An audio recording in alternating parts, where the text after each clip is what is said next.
Hello YouTube, Chrisiosity here.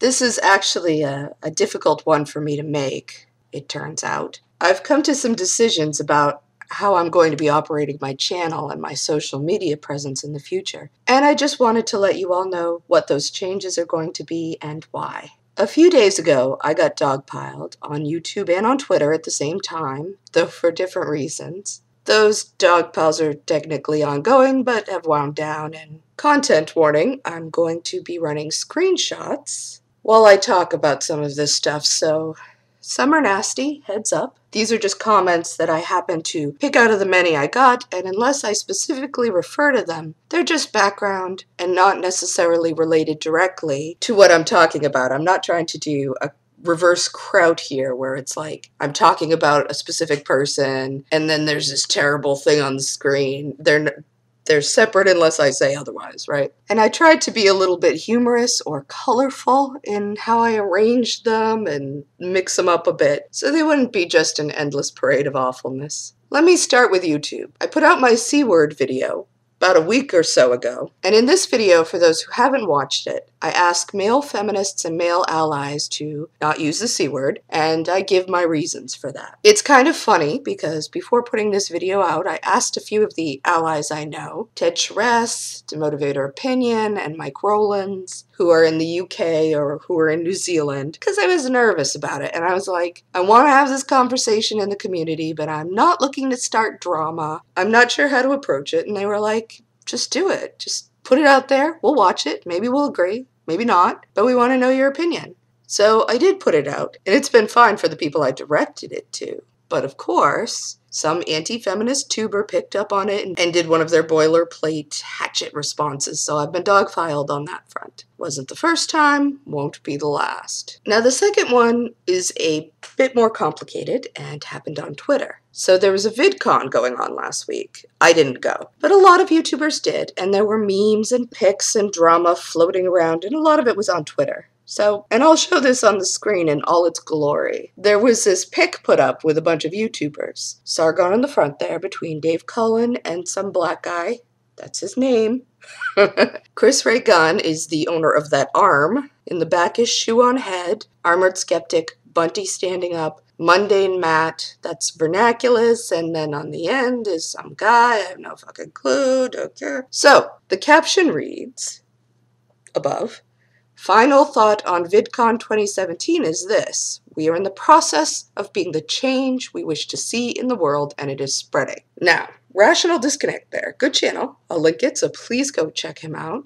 He responded to it. Being the change we wish to see in the world involves you guys taking pictures with each other and no substantive action? And being snarky as I am, I responded to him. Have you noticed the change they want to see is, well, lacking in the women department? They want the old boys network back, I guess. And there's a gif of David Bowie that I love. He's just sitting there looking all Bowie, and it reads, what a shocker. I found that hysterical, but I digress. Well, the response was, whoo! I have never been dogpiled so fast in my life, and whoa, Nelly. Kick dogs will howl, people. Now, I later discovered that captioning there was a reference to a speech Boogie, the YouTuber Boogie, made where he said this quote, and it was all very inspiring, apparently. Sounds like he did a wonderful job of his speech. I didn't know that at the time. I just saw it and went like, what the fuck are you people talking about? And now I'm still kind of saying that, but it certainly makes more sense. Now, I don't think that my tweet was extraordinarily witty or anything. It's very critiquable. I'm going to put up on the screen right now a very good criticism I got, but I can't say any of these rational skeptics gave criticism or argument. I'll give you a second to freeze the frame there and read if you want.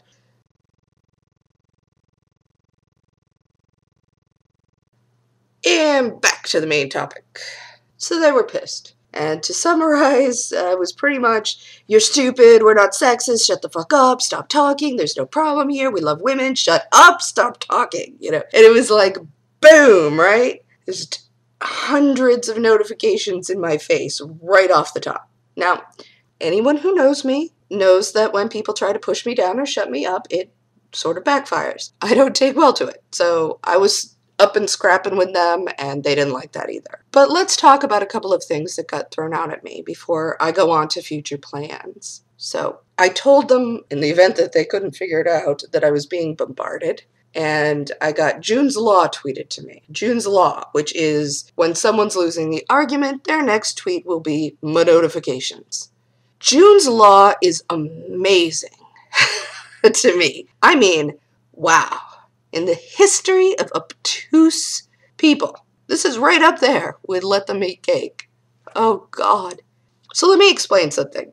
I have found that I can argue with like 5 aunties on Twitter at once without too much of a problem. 7 to 8 gets hairy. It's just the nature of Twitter. It's hard to keep up with the different threads and everyone tweeting and responding at once. But when you get hundreds in the space of a few minutes, it's impossible. So basically, June's Law is these poor people, they're trying to have a conversation, but then June's followers jump all over them and they're like, oh my God, I'm drowning in this shit. If you want to have a discussion, not everyone at once, help. And they're all these insults and getting in your face and you're trying to scroll through as fast as you can. And June's here like, I am so smart. This happens every time I argue with people. They're scared of my arguments. Like, oh God.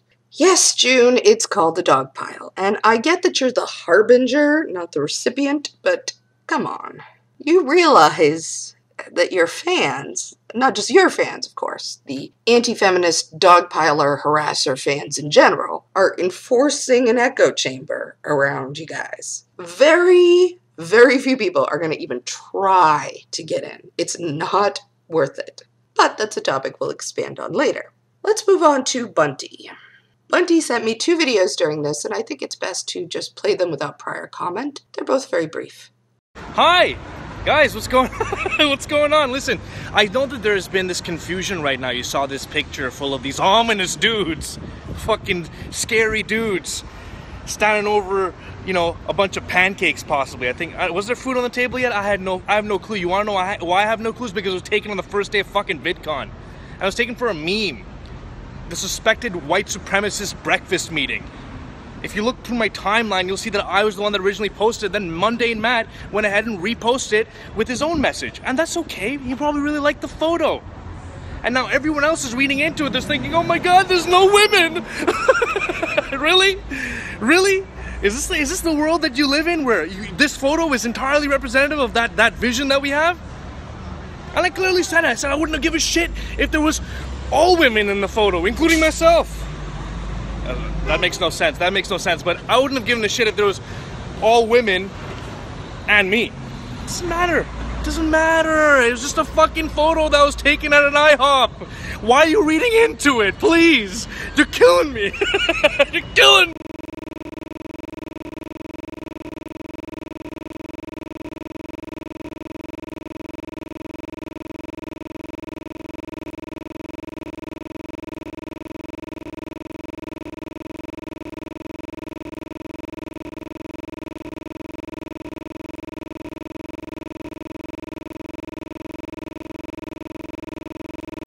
Okay, so the second one is supposed to represent the doo-doo that is my argument. The only point worth mentioning here, to my mind, is the one that Bunty brings up quite a few times, actually. The fact that there are so women is just something that happened. You know, they weren't keeping it out. It just so happened that there aren't women hanging around them, or not a lot, not a representative amount. But Bunty, no. I'm going to post some other pics and stuff while we go, but notice the tweet from June here, and how it echoes the actual argument I posted at the beginning. So yes, right off, there isn't ever going to be gender parity in your movement. There will always be women, there will always be people of other genders, but it will never reach anything like 50-50. And that's because you work in opposition to the people who work for women's issues and rights in the world. You may have your own reasons for doing that, whatever, but that's what you're doing. So, though there are plenty of women out there who aren't feminists or aren't on board with everything that feminists do or simply aren't political or interested, actual anti-feminism is not going to be attractive to most women for obvious reasons. Beyond that, your group here has some hostility to having the ladies around. Maybe not you, per se, but look, have you watched Dave Cullen's video about the influx of women into your community? Dave sits there and spends a good 20 minutes telling his audience that even though there are some woms now, there's some women here now, it's gonna be okay. He knows they're all worried about what these devious woms are really trying to do, but look, it's fine. Women make up half of society. Some of them were bound to show up sometime. Men build houses, and women are the interior decorators of the houses. So now that you've built this great big reactionary house, they've shown up, they're attracted to the power and the whatever, etc., etc. It's incredible. I am going to link it, and I actually suggest to my audience to watch it if they can, because it is educational. Now, back in the 80s, we used to talk about the relationship between sexism and fear, racism and fear. Not so much anymore, I don't hear that as often. But to actually watch a man try to soothe and reassure the anxieties of his audience, of their apprehension at the involvement of women in your group on any level, wow. Just wow. Holy shitballs. In any case, judging from Dave's audience in his comment section, they're not buying it. They know what us women are all about. We're there to infiltrate and destroy, because that's what we do. Mwahaha. Look, I'll be fair and say if the kind of women showing up to my party were peeps like Rage After the Storm and Brittany Pettibone, I'd be worried as well. But that's a topic for another day. So Bunty, maybe don't sit near that guy who made that video and whose audience had that reaction, and tell me how totally equally welcome women are in your group. I can go into some of the other peeps there with you, but there's only so much time in the day, right? But one last thing, it's probably best they don't show up. Your group, like other environments, you're not alone in this, it's just a very good ground for abuse. And as we've seen over and over, when you create that, intentionally or not, abusers will take advantage. You can see this in the military, in certain religious groups, in college sports, in prisons for sure. Now, in your community, you've created a space where ugly behavior is celebrated, speaking out against it is shamed, where anyone who were to come forward and say, oh my goodness, something terrible has happened to me, all you guys are going to get out your little junior skeptic kits and play the fucking Hardy Boys, you know, what really happened here. In fact, victims are shamed in your little pack just for saying bad things happened to them and affected them. Oh, you cry bullies, you professional victims. If you're a man who wants to hurt women, and those men exist, it'd be hard to find a better place to do it. And like I said, what we know about that is if you build it, even accidentally, they will come. Not a question of if, a question of when. It does frustrate me, as by now we have gotten to the point where we have enough data to establish a pattern, and we could stop always just applying hindsight after the fact. Maybe substitute a little foresight this time, but we don't. And I can't do shit about that. I know you all are just going to mock and laugh and whatever. But just one thing, do one thing for me, and the shit finally blows up. Don't say you weren't warned, alright? Alright, quick breather. Guys, MundaneMatt is up next. Christy, what the hell are you doing? Why are you causing a problem right now? You looked at a photo that I posted saying that people are trying to be better, and you try to make it out about, oh, there's one woman. Clearly they're sexist. Clearly. But seriously, what the fuck? Like, did nothing that happened the last couple days even, like, register with you? Like, the fact that Sargon and Lacey Green talked, like, worked out some shit? Francesca Ramsey and Andy Worski talked, worked out some shit?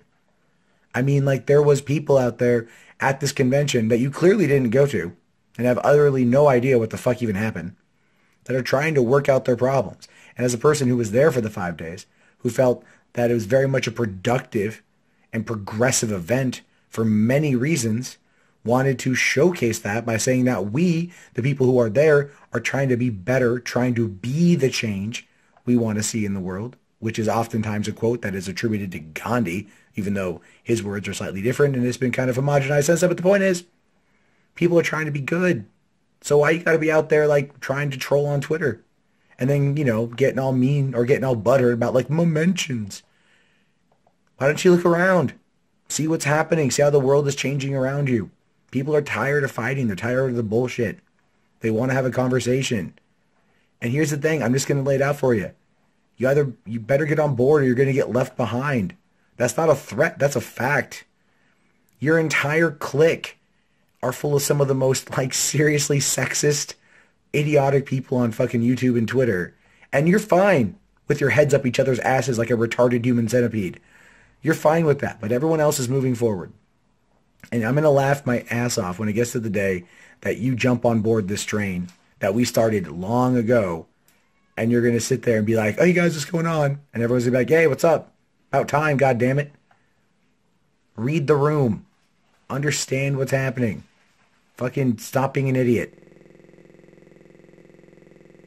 Now, this was a bit odd for me to watch. I am 42 years old, and seeing this grown man attempt to apply the same sort of social pressure that a middle school mean girl would to me, it was a little strange. I guess we got to get a few things straight. First off, Matt, I'm glad you guys all had such a good time and all, but how do I put this? If Sargon of Akkad had worn a gimp suit and let Lacey Green parade him around the grounds on a leash, if ContraPoints and H. Barmer Guy had sat on your lap and sang you Santa Baby, if Dan Olson had declared his undying love for some black guy and the two of them had ridden off into the sunset together, I would be really disappointed I hadn't gone to VidCon, actually, in that case, but it would hardly cause me to abandon my principles, in the hopes I could someday get to hang out with you cool guys. It's wonders of prospect, as I am sure that may be. And just to clarify about those people from my side I mentioned, June at one point was jumping all over me for saying terrible things about them or having brunch or something. I think she deleted that tweet, but for anyone who saw it and is confused, I never made any public comment on that stuff. I don't plan to. I wasn't there. And yeah, I do hope that they didn't realize that their names were literally going to be invoked in a matter of a couple of days during y'all's next dogpile. Because I'll be honest, that part stung a little bit. The fact that people that I know and had talked to were involved stung a little bit. I'm over it now, but yes, it did hurt at the time. I won't lie about that. To save your feelings or mine. Because I think it's important that we talk about these things and about the effect that they have on people. Anyway, I'm going to talk about my background here for a minute, but bear with me. There is a point I'm trying to make. So I've been doing this for a long time in the real world. The secular, humanist, progressive thing. I'm old enough to remember when people fought these battles on the Phil Donahue show. My main area of practice in the past has been working with people with developmental disabilities as a case manager, a human rights officer, and an advocate. But I've done other things as well. Lots of ups and downs, lots of arguments. Nothing is ever easy when you try to change the status quo, and it never will be. Especially if the change you want is raising a subordinated group into the same space as the more privileged group. It's going to be a battle. Also, my parents were and are activists. My dad was a civil rights activist back in the day, a conscientious objector to the Vietnam War. My mother most recently organized the March for Science in her local urban area. If I were willing to dox my family, I could show you an old newspaper clipping about an event they had with some hippie friends that has a tone very similar to some SJW wrecked video from today. This is not me talking about my wonderfulness. Believe me, having done this for longer just means I've screwed up more often. More than I would like to say. My point is that these battles take place over decades, Matt, over generations. Instead of worrying about whether I'm reading the room, you might want to try leaving the room every now and again. Get out of your bubble. Take a look around. If you aren't in this fight, for better and for worse, if you aren't in this fight for the long haul, then you aren't in this fight. You're a placeholder.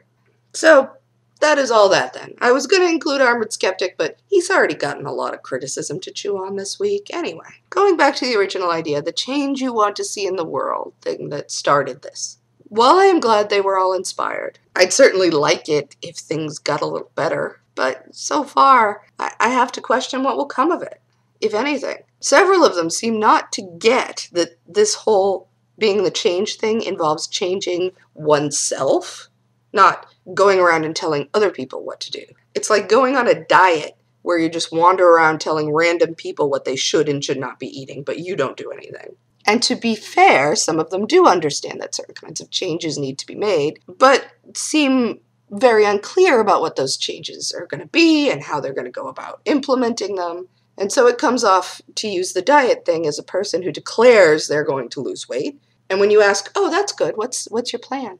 What you going to do? And they just stare at you blankly.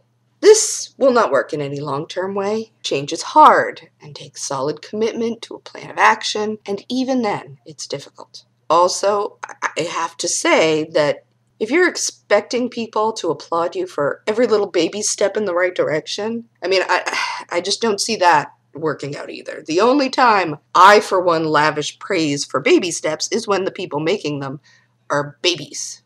Adults, one hopes, would find internal motivation to grow and better themselves. And best of luck to you, but just, if you have this expectation that people are going to throw a parade at you at every turn, you may find yourself disappointed. But now, while I was considering all this and thinking about this, I started to think about what is the change I want to see in the world, and how I could change myself in order to better express that. And one of the changes I definitely want to see is a less toxic environment for people on the internet. See, when I decided to make this channel a year ago I was doing it to put forward leftist, humanist values on a platform that was kind of hostile to those ideas. I knew that I was a person in a great position, a very privileged position. I have a huge support system. I have a lot of family and friends that are very caring. I have a very nice life. And, I'm just somebody who can take a certain amount of personal abuse. Also, I'm very much used to arguing with people who don't agree with me in real life. And I decided I'd do the arguing and live streaming, interacting, basically so others wouldn't have to. Not everyone is temperamentally suited to this, and most people are smart enough not to want to. But you know what? Life is short. And all this time later, after literally arguing with people, like daily, sometimes several arguments a day going on at once, right? I don't know that I've accomplished all that much, and I worry that I've instead managed to normalize and reinforce exactly the kinds of shit I wanted to stop, and that's pretty fucking stupid of me, really. And I think I probably have a lot of people to apologize to that I don't even realize. So I decided to be the change I wanted to see in the world by cutting that shit out. And just to avoid people saying otherwise, I am not claiming victimhood here in any sense. I knew exactly what I was getting into. Now I know exactly what I'm getting out of. Though, of course, if I did feel like I had been victimized, if a person feels like they have been victimized, I'm not saying they shouldn't just say so.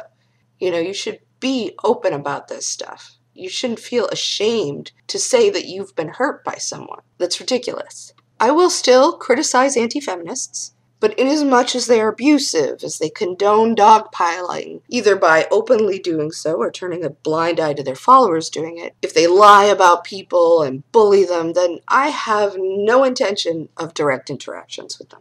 I will make my videos expressing my ideas and thoughts, and they can do the same. But let's be clear. Anyone who wants to build bridges, go ahead. Knock yourself out. But if you build a bridge to an abuser, don't expect me to come crossing it. I've made some friends in the anti-feminist community, and of course I'll still hang out with those people if they feel like hanging out with me, because they're people I disagree with, but they're not cruel. They're not apathetic to people being hurt or abused right in front of them. They certainly don't engage in that shit themselves, which people who do that kind of shit aren't people who interest me. I certainly get that I'm a nobody little channel of no significance or influence or whatever, and nobody needs to pay me any attention at all, and yeah, I'm totally fine with that too. On my channel, I will be taking a much different attitude to blocking people and tossing comments, where I used to do that very rarely. I'll do it now, however much it takes to keep it civil. And almost like we know how to grown up around here. So I hope that's clear.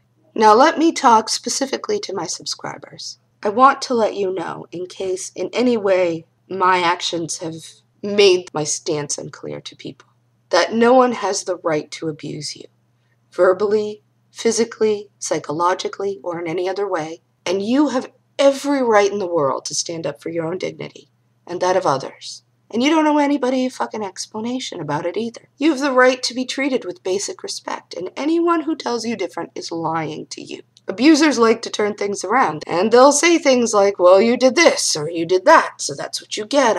As if it's some impersonal Newtonian force, instead of human beings choosing to be abusive assholes. Human beings who should know better and act better. But there are some people out there who will do as much harm as they can get away with. They'll also gaslight you by making you feel like you being upset about being abused is some sort of failing on your part, which is not true. Being upset at being treated like shit is a normal and healthy human reaction. Like physical pain is actually your body's way of letting you know something's up. Hey there, you know.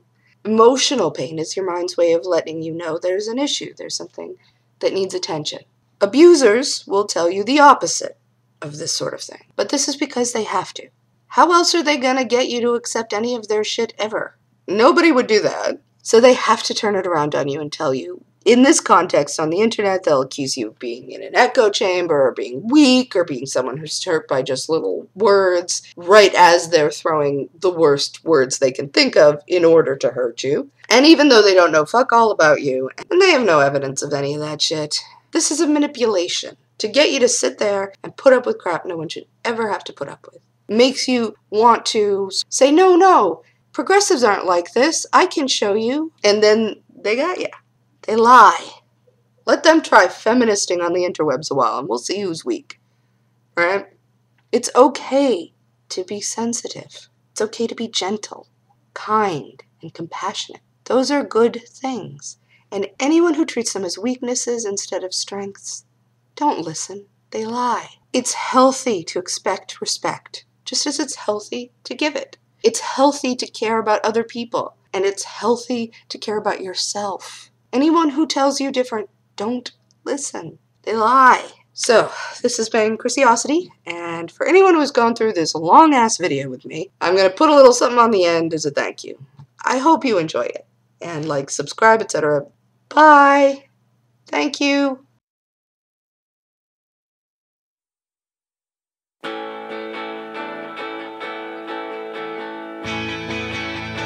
The reason why, oh, I can say I have to let you go, babe, and right away. After what you did, I can't stay on, and I probably feel a whole lot better when you're gone.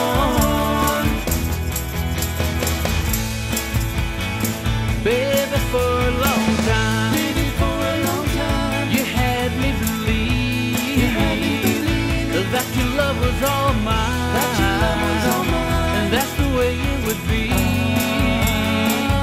But I didn't know that you were putting me on, and I'll probably feel a whole lot better when you're gone.